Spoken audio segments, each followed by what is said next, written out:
Ever wondered what secrets lie hidden in a pile of bones? Join me as we crack open the case on the incredible world of osteology. Today, we bring you a bone-chillingly fascinating conversation with Dr. Ogeto Mwebi, a master detective of the animal kingdom. From the savannah to the crime lab, we're diving deep into how these silent witnesses are helping us protect our planet's wildlife. So, sharpen your listening ears and get ready to be amazed. My name is Steve Mokaya.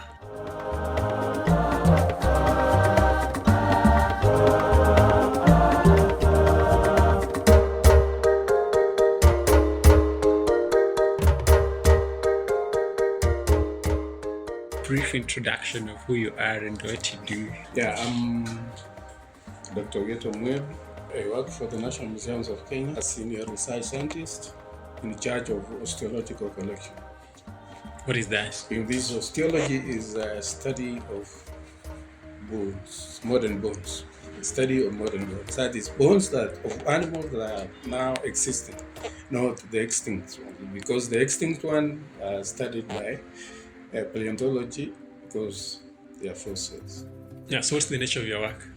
Mainly I conduct research, and my focus is patterns of carcass modification from the time it is the processes. That is, what the processes of carcass change from the time the animal dies to the time it is buried. And those processes involve other like the natural decay, modifications by animals, modification by insects. I document all those, and then to understand how fossils are formed.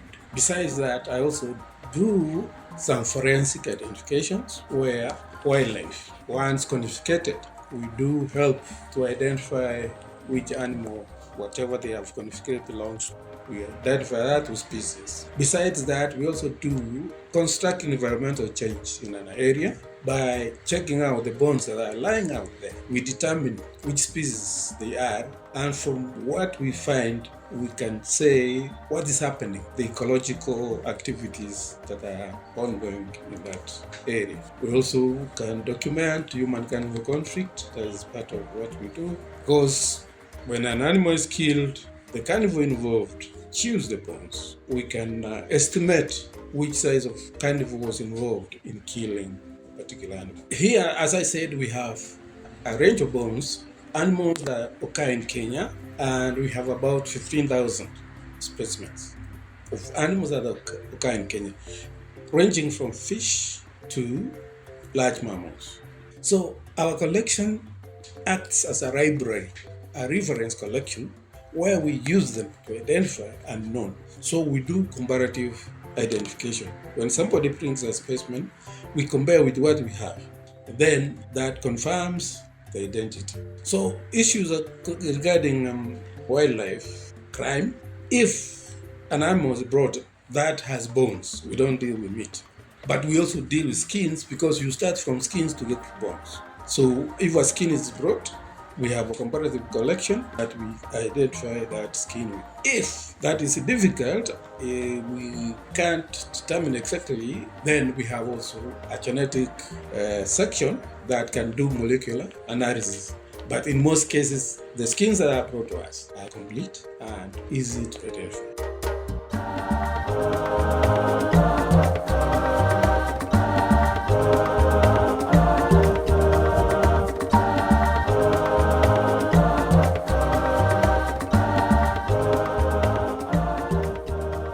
You mentioned that you go to court to help in... Yes, in most cases we are successful. We haven't had, and think that we haven't had a case that has been thrown out because of our misidentification. We are a team of at least 4 people who go to court, and if a specimen is brought, we share the process of identification and make sure that we are accurate in our identifications. I remember one of the cases when there was a consignment of tusks that were going out for export, and it was a very large consignment that was about over 1,000 pieces, and I had spent weeks at the port, Mombasa, trying to write a report, identify them, arrange them.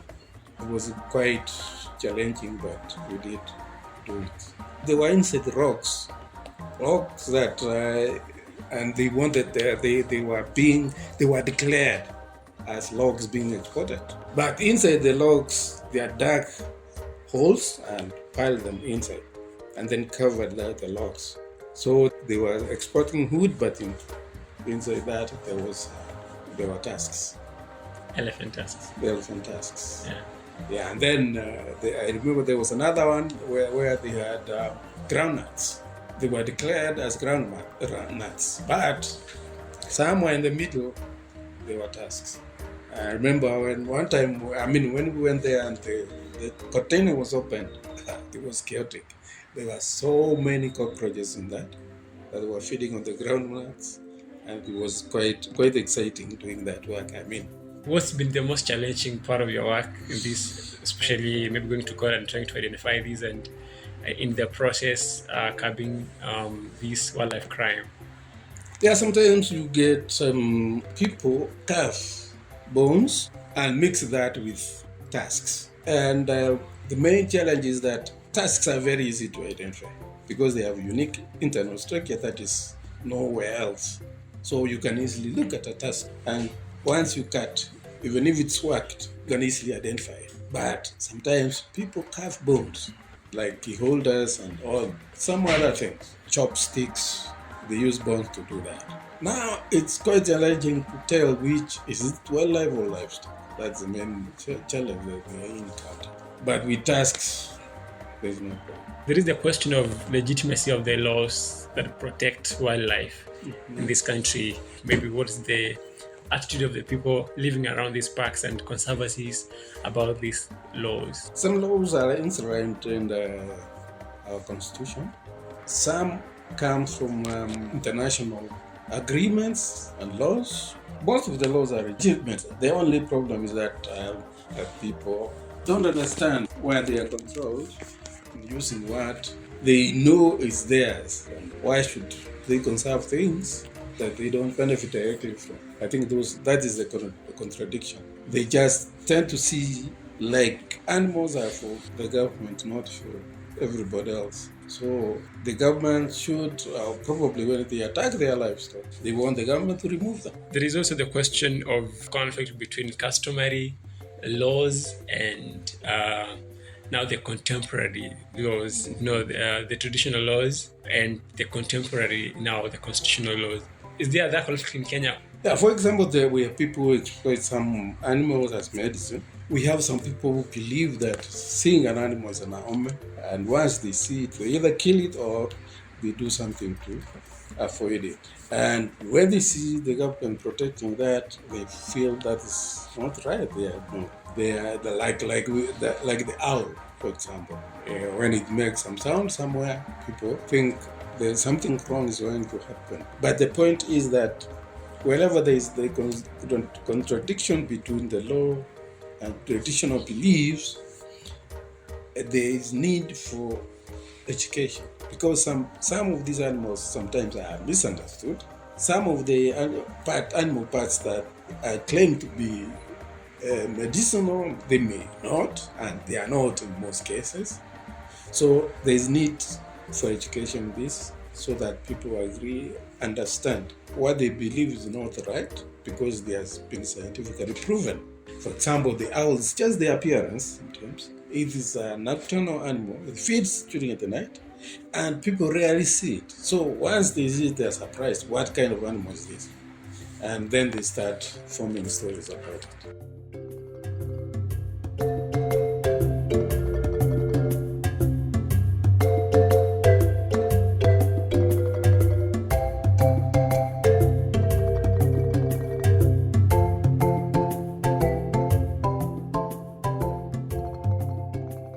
The Maasai culture is that for a young man to graduate to be a warrior in the Maasai culture, they have to kill a lion, for example. And that has been there for ages, and people who kill, they are respected and all that.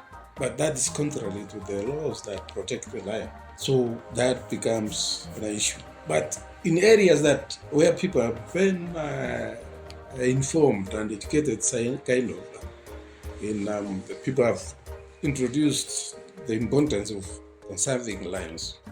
Not this form of education. I mean, people have talked, and I agree. These days what they use is that they borrow skins from Kenya Wildlife Service, which they use to do the ceremonies that they want. Yeah, but still those cultures were still maintaining that. Corruption is there, and it comes out in many forms, and it from both ends. So we have corruption from the government side, from the law enforcers, and from the people who are practicing that. It comes in many forms, and it's very difficult to tell where it is. As far as I know, those things happen. Most of those things don't even come to court, where corruption comes in and then the people are set free. What do you think should be done to reduce the conflict between the people who live around these wild animals so as to prevent the criminal activities of poaching and other crimes against wildlife, so that the communities can better embrace this wildlife? One is education, and then another one is making sure that these people who are living with these animals benefit from what comes out of the animal. Why are you keeping something that is causing harm to you, and yet you are supposed to keep it? You need to be compensated for what you lose. That's one. Another thing is that probably they be encouraged to form conservancies, which they manage, and whatever that the money that comes out of that, those conservancies, they see the value. That's what's trying to work in some places. And then employ the people who are in those areas who are engaging in those criminal activities or even hunting for subsistence.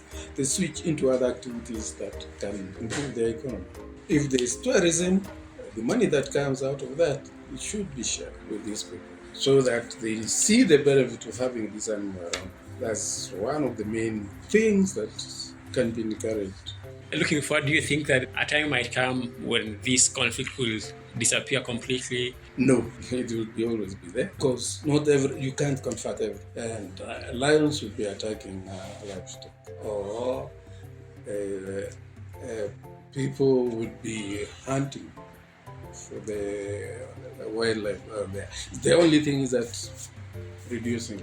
Initially, for example, the elephant, the rhinos, there was even live imprisonment, but it was reduced to a minimum of 5 years, and then you pay 2 million or so.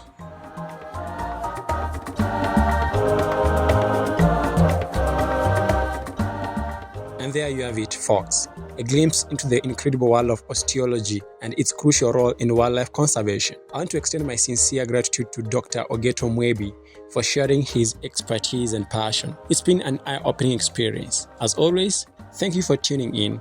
Don't forget to like, share, and subscribe to our podcast for more fascinating stories. Until next time, stay curious. My name remains Steve Mokaya.